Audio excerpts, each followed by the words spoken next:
I've been on TV for numerous things. I was a personal trainer one time. I got on a news network and talked about fitness and stuff like that years This is ago. Years. before real This estate. is way before real estate. I've been on TV for coaching. I used to be, a football coach. So I've been on TV. Where did you coach? Oh, so I have a pretty extensive resume with coaching. So I coached. I was an intern with the Washington Redskins for 3 years, '03 and then '05, '06. So I was there for 3 years, and then I went. So I did strength and conditioning there for 3 years, 1 year under Coach Spurrier, and then 2 years under Coach Gibbs, and then went to Michigan State University and got my graduate degree there, as well as I coached football in a role called a graduate assistant, and I did that for three seasons with Coach D'Antonio over there. So that was a great experience as I got my grad degree. Then my wife and I. My wife was still living here because I'm from the Northern Virginia area. We're from Centerville, and we're still living here.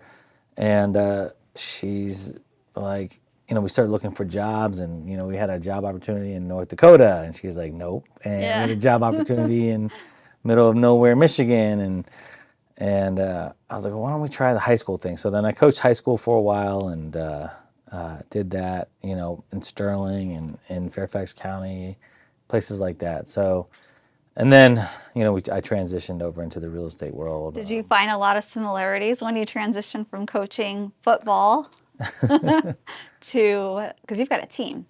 Yeah, we do. Well, yeah, so I think business and athletics go hand in hand together in a lot of different ways. In business, you want to be competitive, but you also, just like on the sports field, not only do you have to be competitive, you have to train and you have to constantly try to get better. It's the same thing in business. So you have to work through issues. There's problem solving that's involved there, as well as in business. So I think the two coincide together. I think a lot of realtors are very competitive. That's why it's such a competitive business, and but it's always about trying to get better and trying to work as a team and see how we can problem solve, because every property is unique and every deal is different. Just like every play is different, right? Like, so on the Unless you're like me, I just started coaching my 8-year-old son's team, and I run the same play again and again because I don't know too many plays. What team do you, what do you coach?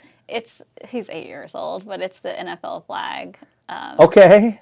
Are you Okay. a coach too? So I'm a coach over in the AIM High League. That's a Fairfax County league. Yeah, I've heard about that one because Schrader, is he? I don't know who Chris Schrader is. Schrader. Okay, his daughter. Okay. Is Yeah, because there's a girls only Yeah. division in that league. But if you need any tips, we have a pretty we Chill out, have our listen, little please. our little Jaguars. We're based out of Aldi, and How old are they? Same age? they're 8. Yeah. Okay. They're 8. They're second. So the leagues go second, third, K first, second, third, Yeah, or fourth, second, fifth, third. and then it goes 6th only, 7th only, 8th only. So Okay. it's a great league. So if you ever wanted to talk, we can always chat about I was going that. to say, yeah, I'm having so much fun. Here's the thing. Before I started coaching, though, I knew literally nothing about football. And I just started coaching this season. So. Okay. Okay, time out. No offense. Where are all the dads who know football? Like There was, even with me signing up, they still were like 2 coaches short. Oh, wow. So the reason why I did it is because my son is really, really good. Obviously, every parent says that, but my son really is really, really good. All right, then we need to bring him to my. Sorry, no offense. Can I recruit your son? He's We're on really camera. good. Okay, we'll take him. He is. And the coach, they have this rule: we have to play every kid so much time. And we would lose games because he wasn't. Every time he was in, touchdown. Like this last game, 4 or 5 touchdowns. Right? Game before that, 4 touchdowns. I'm like, just play him. If you want to win, just play him. So that's why I signed up. Not because I knew a thing about football, because I was like, I know I'll learn as a business owner. Yeah. I'm good at being put under pressure and then figuring it out. Right. And so far, we lost our first one because he was in Dallas, Texas, watching the football game. Okay. But then we won our second and third, and I'm like, we're going to win Very good. Very good. I like to hear that. Anyways, that was just a little offside there. So football, sorry, we were talking about the connections. Yeah. We were just talking about the connections between, that previous career and what I do now. We have a team of great agents. You're more excited about football than real estate, huh? No, not Sure? not at all, not at all. You lit up. Not well, because I kind of miss it. You know how it is. It's And because we were talking about your son. and yeah, I love I love both of my. I have two boys. Okay. Both of them play. They're into sports a lot, and whenever I talk about them or associated with anything with them, Completely you're light like I'm like the proud dad. I'll say this. I love coaching football and football with my son more than anything else. Like more than my job, more than spending time with anybody. Like there's just something that is so exciting about coaching and being on that football field with him. It's fun, right? It's so much fun. I look forward to it. Yeah, it's thrilling. But in real estate, like right now, but when, the best part about real estate is when I call my clients and I'm like, hey, that perfect home, we got the home, and you hear on the other line like this cheer and then this sigh of relief. And because, the past 3-4 years in real estate, it's been so tough to get clients the home that they want, and they miss out. But as a realtor, it always, and this is my philosophy with anything, it's going to work out. Let's just keep on working, keep on trying. And it always does. It always ends up working out. The better home is around the corner. And then when you call them and you're like, hey guys, guess what? Like, you got the house, and they're just like ecstatic, is the best part of my job. And that feels, every time that happens, that feels like a win. You can ask my wife, like, sometimes I have her on speaker because she's like, I want to hear, because she knows that's the special call. And I love that. I absolutely love that part of my job. So how did you navigate from coach to, because we didn't hit that spot right there, between coach and then becoming a... Right. So that's a great question. So my mother was a realtor in New England, Virginia, for 30. If you ask her today, she's still a realtor. She's retired, but she's, in her heart, for 35, 40 years, she was a realtor, a top realtor. I mean, she's worked with them all, anywhere from Century 21 to Long and Foster to Jobin Realty to Prudential, back when Prudential was a real estate company, to NV Homes. Before NV Homes was a big builder, they were NV Realty. She worked for them as well. I mean, and I remember going with her to properties as a kid and, feeling like I was involved, and then going through these beautiful houses, and, I fell in love with it at a young age. So that was probably the first part. And she's been telling me for years, even if you're going to be a coach, have your real estate license. We always think everyone should have their real estate license just in case, because if you own a home, you're involved in real estate. If you rent the home, you're involved. Everyone in America is involved in real estate, unless you're homeless. But everyone should have a license or should know about it, because it's a great way for A, to get wealthy, and B, when you do these transactions, to know that you're not getting screwed out of money, because there are a lot of ways where people can. So she's been saying that for years and years and years. My wife and I, at the time, I was coaching football. We were over at Parkview High School in Sterling, and I was teaching PE, and my wife was a social worker there, and just like anybody, we had a family, and she's like, Ferris, I want to stay home with the kids. And I'm like, we're on teacher salaries, right? Oh, man. And she's like, yeah. She's like, well, my mom did it, and I want to do it. And I'm like, okay, then we need to come up with a plan. And my mother and my dad, they've been saying for years, get your license. You'll be great at it. You'll be great at it. And I'm like, okay. So I ended up getting my license. And, the goal the first year was to get a little bit of her salary back and try to maintain the bills and everything. And thank goodness, in the first year, I basically doubled my wife's salary in the first year of doing real estate. And covered your... And well, you were still working. I was still, I was teaching. I was head coach at the high school. I was doing real estate part-time, and I taught and coached for about 6 years. Then I taught so I taught, coached, and did real estate for about 6 years. I taught, I taught and did real estate for about 9 years. So I had to cut back from coaching because I'd be on the practice field and my phone would just be blowing up with missed calls and different clients and different people. And I couldn't do that to my clients. So I stopped that. And then eventually the business got really big where I could separate from teaching and just focus on just real estate. And then, we started a team and we kind of went from there. And that's kind of how it happened for us. And I didn't realize how much I was going to love real estate until I got into it. Like I was telling you before, every deal is different. Every property is unique. There's a challenge behind every single door. Then there's competition. Everyone knows a realtor in this area. So kind of separating yourself from the group and making sure that you have impeccable service is kind of like the goal, and I love that challenge as well. It's like you're not going to win every deal, right? But you have to keep on working, keep on going through, and I love the challenge of it, And how do you do that? How do you set yourself apart when everybody and their mom and aunt has their real estate agent or the real estate license? Yeah. Well, first of all, you got to separate the people that just do it just to do it and the professionals, right? I'm a true professional. Every single deal, every single house, whether it's a $100,000 condo, little flat to a $2 million home, I treat it like it's my own property. Because for my client, it's everything to them. It's their biggest purchase. So I think what separates it is the impeccable customer service. People think, realtors is about wheeling and dealing and numbers and this and that. No. It's about people. It's about the relationships you have with people. It's about taking care of your clients. And I think what separates the really top realtors like myself and like a lot of the other ones in this area are the fact that we take care of our clients to the best of our ability. We're honest, we're truthful, and we provide a great service that not everyone does. And that's what separates the special agents from just everybody else. Can you give me a story of like what service means to you?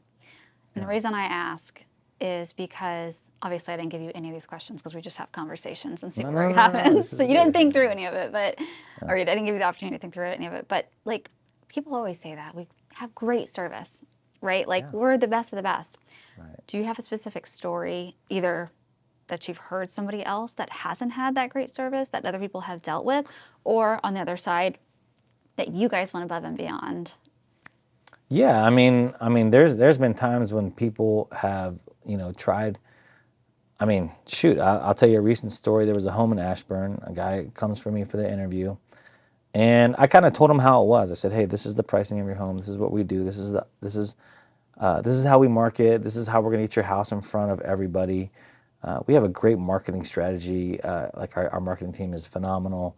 We get the houses in front of everyone in Loudoun, Fairfax, Prince William. We market all over to every single agent. So, we don't get the deal. He puts the house on the market with somebody else. I don't know what the other agent promised him or whatever. He calls me 2 weeks later and he's like, Ferris, I've had a terrible experience. He goes, can you help? Of course. So, we go in there. I said, let's meet again. I said, look, here are my suggestions. So we talked about prepping a home, decluttering, staging a property, getting it ready to go. What are the features that we need to fix? Can we get contractors in here to fix some stuff? So we helped declutter, we helped stage the property. We got our contractors in there to help paint, patch, fix some things, do some minor touch-ups here and there, change out the carpets, things like that, because carpets are super important. And we went in there and we sold the house within the first weekend, Wow. above asking price.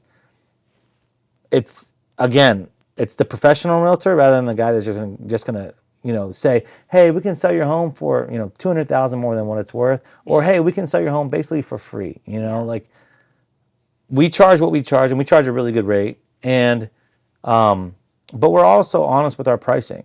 The number one mistake that a lot of realtors make is that they, because every seller thinks their house is the greatest thing since sliced bread, right? Obviously. So they're going to say, hey, my house is worth $1.5 million. Well, we do our market analysis and our market snapshot, and we look at the market and we do our comps and everything like that, and we look at it like, well, really, your house is really at 1.3. Yeah. Well, this person sold for this. I said, well, here's the reason why, they got that number for this property. And we know a lot of the back end stories. We know the neighbors already before, what has happened with their property before we even walk in the door. So a lot of the times realtors say, yeah, we'll sell it for 1.15, and then they get in there and they don't do anything. And they just slap it on the MLS and nothing happens to the property. Whereas our service is we get the home ready to go, we price it right, we create demand for the property, and then we get people in the door that, probably wouldn't have gone in because our pictures are better, our staging is better, the house is ready to go, it's all prepped, the landscaping looks beautiful. It's basically we try to make a dump into a turnkey property, and we do that a lot of the time. And that's what separates us from everybody else. And I think there was a time period, though, where you could literally just slap a sign on and say, for sale, and those suckers were yeah, but still, you'll still lose that. Even back then, you'd still lose thousands and thousands of dollars for your clients. Because they weren't properly prepping the property. Whether the market's, like it was in 2001, 2021, 2022, 2020, a little bit of, not really 2023, but 2020, 2021, 2022. Awesome years, right? Every realtor was a rock star out there. We sold the house in a day. But did you get top dollar for your client? Did you get, some of our deals were $150,000 over asking price, $80,000 over asking. We got, not only did we sell it quick, we sold it at top dollar. And that's the difference. Yes, could everyone sell it? Yeah, everyone could sell it. But were they getting, at that time, were they getting 10 offers? No, they were only getting 3 or 4 offers. So there's the difference. Adding those extra clients that are willing to go the extra step and saying, hey, look, this house is ready to go. We want it. And then we get our clients top dollar. And everyone's happy. I mean, everyone is happy, after they use us. I mean, we're 5-star rating all across the board. So that's awesome. Yeah. That's awesome. How do you, so right now, the market is not smooth sailing. Right now, it's not just slap a, right. There's just nothing to sell because nobody wants to leave their house right now, right? Because of the interest rates and correct. all that fun stuff. What are you guys doing differently right now, looking into the future? Well, we don't know when this isn't. We don't know if it's like 6 months, 1 year, 3 years, 5 years, right? What are your thoughts? It's a very tough time. So here's the issue right now. Even though interest rates are high, inventory is still very low. What we're seeing now are the 3 Ds. We're seeing death, divorce, and downsizing. That's all. We're not seeing the person that's moving from a mid-level townhouse to their forever home. We're not seeing that anymore because they can't leave that mid-level townhouse at a 2.5% interest rate to come and now get a 7.5 interest rate in a bigger home. It's not smart. It's not affordable. So you're right. It's a very slow year. What are we doing? Well, we're putting the numbers out there in front of people on what they should do. And what we've been talking about right now is we've been working with a lot of investors. The people with cash, the people with money who are what we say they're marrying the price, dating the rate, right? So right now they're buying, and we have lenders that create unique ways to keep their payment lower, whether it's a 5-1 ARM or whether it's a 2-1 buy down. And these are things I can explain later. But we try to create ways to keep their payment low for the first few years, and then when interest rates drop, they can refinance. But here's the thing, if you're waiting and people are waiting for the interest rate to drop, what do you think is going to happen to pricing? It's going to shoot up like you've never seen before. Mm-hmm. If interest rates get down to as low as even 5.5%, which is, if you asked anyone, that's a high rate 2 years ago. That's crazy. But if it gets down to 5.5% or anything like that, you're going to see prices surge like you've never seen in the Northern Virginia, Washington, D.C. area, because there's a huge demand and there's a lot of people sitting in that house. And then they're going to get impatient, like a lot of humans do. We're just impatient in nature, and they're going to want that bigger house. They're going to want that next step, and you're going to start seeing prices skyrocket. So what I'm telling people is, hey, buy now. I know the interest rate's high, but buy the home the way the price is now. We'll create creative ways so your payment's a little bit lower. Is it going to be at a 2.5% interest? No, it's not. But you buy it at the lower price, and then once interest rates drop, you can either resell, right, or refinance, and then just like the sales will go up, the rental market's going to go up as well. So it's just going to be, the demand is very high right now still, even with the high rates because of the low inventory. So that's kind of what we're seeing. So do you go to people's houses and say, okay, who died, who's divorced, or what's the last one? death, divorce, or downsize, right? Like, you're seeing a lot of the baby boomers, they're downsizing. They're like, all right, time to sell. And we've seen, a lot of our deals have been that. Luckily, that since we're local, since I'm a local, born and raised in the Northern Virginia area, I do have a great sphere of people, and I've helped sell a lot of my friends' parents' homes, and they've downsized, moved out to Myrtle Beach, or downsized, moved to a 55 and older community, and that's kind of what we've seen a lot. We have seen some death listings where it was inherited by the siblings, and the house is in probate. We've taken care of those.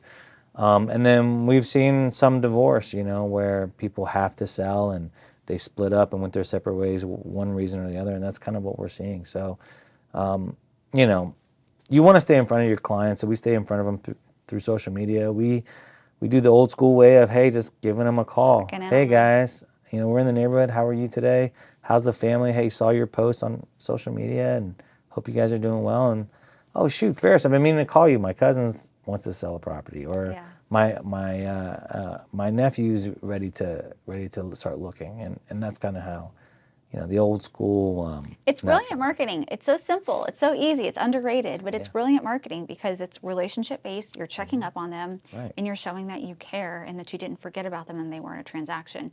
You'll be surprised, maybe you won't be, at how many people, real estate agents specifically, but just it's a high ticket purchase, right? The people that have that offer, high ticket offers, they just don't do that. They just don't check up on people. It's you have to have that personality that's willing to do that.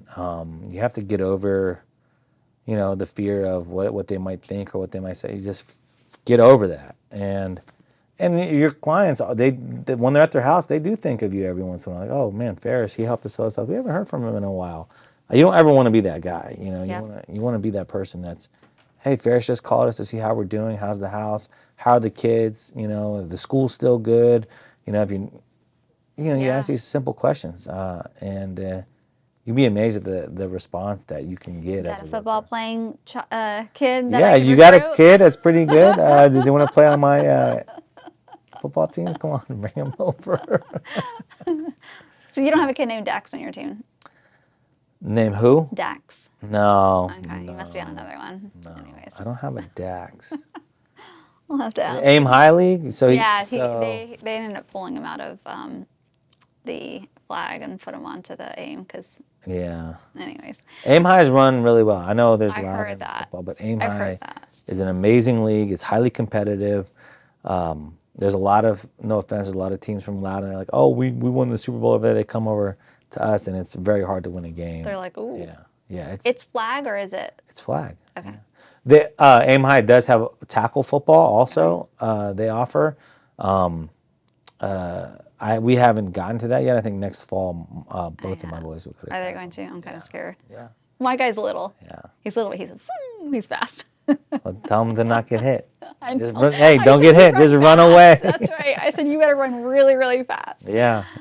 Okay, my last question is, how are you? I know you said you're going to be checking in with clients. You're just going to be like taking care of them, nurturing. How do you see Northern Virginia? Obviously, you don't have a crystal ball. Otherwise, you wouldn't be sitting here. You'd be taking over the world. But you don't have a crystal ball. But how do you see it playing out here in Northern Virginia? Shoot, buy now. I'm telling you, buy now. There are so many businesses that are coming into this area. I mean, everyone knows about the Amazon, but that's still people are still relocating from Seattle and other places of the country to come work for Amazon. Microsoft has put their foot in the ground over here. Google has put their foot in the ground. Boeing wants to open up their headquarters over here. So with all these jobs, with all this money, you're going to get an influx of people from out of the area coming into the area. than home prices going up because people don't want that long commute. You know, you're going to have to go back into the office again. I think the old way, you know, I think what was great was when COVID first started, people were working from home. Oh man, they were getting all these hours in. And then eventually people were like, well, no one's really looking at me, so I can go mow my lawn real quick. Oh, people aren't looking at me, I can go take a nap, bro. And it went from very, very productive in the beginning of COVID to very non-productive. So I think a lot of CEOs are like, hey, get their butts back in the office. I want to see them. I want to make sure they're working on top of their game. I want that face-to-face interaction. That's going to start happening again. So I think Northern Virginia, just like it's always been, I mean, historically, this is like an area that's always thrived because of the government, because of whether it's private or even public sector, there's always been jobs in this area. I think once there are job losses in other parts of the country, they're going to come to this area, and you're going to see a high demand for housing. Opportunity here in Northern Virginia. It is. It is. It is. So, hey, buy now, because you know, get your wealth through real estate. Get you utilize the equity that's going to be available. Because, like I said, once those interest rates do go back down, which they're predicting end of 2024 is going to start trickling back down again, 2025. By the time it's 2026, 2027, which is not that far away, you're going to have $200,000, $300,000 worth of equity from an investment property that you just took a whim on right now. That's amazing. Yeah, it's going to be great. That's what your crystal ball says then, huh? Yeah. My crystal ball is, hey, man, keep your real estate license for another 4 or 5 years. There we go. Because there's been over 60,000 agents in this area that have left the business because they can't maintain. Mm-hmm. So the ones that are in it are going to thrive like crazy. And you want to be a part of a team with a mentor like myself. And my mentor is great as well. They're doing really well, Casey Sampson. But you want to be a part of a team that knows what they're doing, and you want to get on board with that when it does come. So yeah. That's awesome. Thank you so much for being here. Yeah, you're welcome. Appreciate My pleasure. your time and you sharing so freely of your resources. Of course. Anytime.